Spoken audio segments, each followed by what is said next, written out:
You gotta love it that more and more developers are opening up and starting to talk more about the PlayStation 5, even the Xbox Scarlett.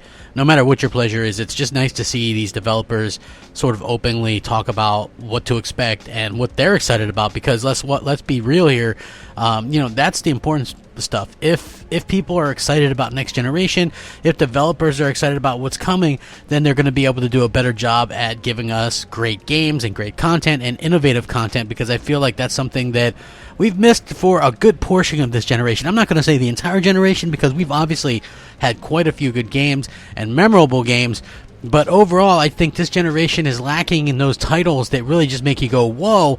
Where if you talk about the previous generation with the Xbox 360 and PS3, there's a ton of games that are just like that. Even the generation before, PS2, Xbox, GameCube, amazing games. And this generation has just been a little bit lackluster in certain areas, and I think that can all be worked out.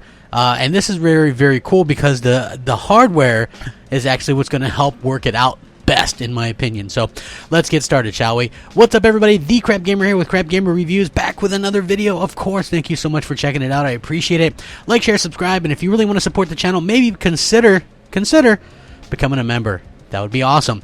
With that being said, let's get started, shall we? So we have a developer, which I will be able to link, and he's talking about the PlayStation 5 and the technology involved in that, and basically promising to offer the developers all kinds of stuff that consoles can actually do that they haven't been able to do before. Shorter loading times have been, pretty much something that we've been hearing a lot about. It's a buzzword, solid state drive, also ray tracing. Speaking in an exclusive interview that I am linking, like I said, this developer is talking about the PlayStation 5 and their drive and how they're able to kind of pull off some things that we've never seen in a console before, and what impact it's going to actually have on the most important part of gaming, the games. And it's going to allow games to have more complex simulations with richer worlds, with the extra memory and the new hardware. You're going to notice that load times are almost non-existent, and it's important not to be taken out of the experience. I've been saying this for a long time.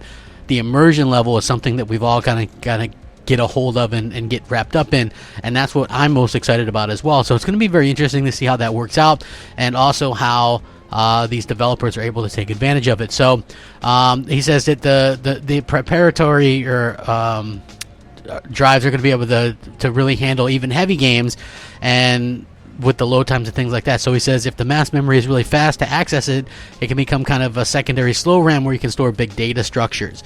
He says you don't need every frame. They can open more complex simulations and richer worlds, so it'll be interesting to investigate and use. So this is very cool, and I'm going to link this as well, because it's a fantastic read from a developer who pretty much knows a lot about what he's talking about, and I like the inclusion of talking about the next generation PlayStation 5 and what we can expect. So anyway, what are you guys expecting? No load times, great games. I'm expecting all that stuff. I don't want another lackluster generation like this one. You know what I mean? So yeah, I would love to see that. Thanks for watching. Have a great day. Rack 'em up. Crapgamer out.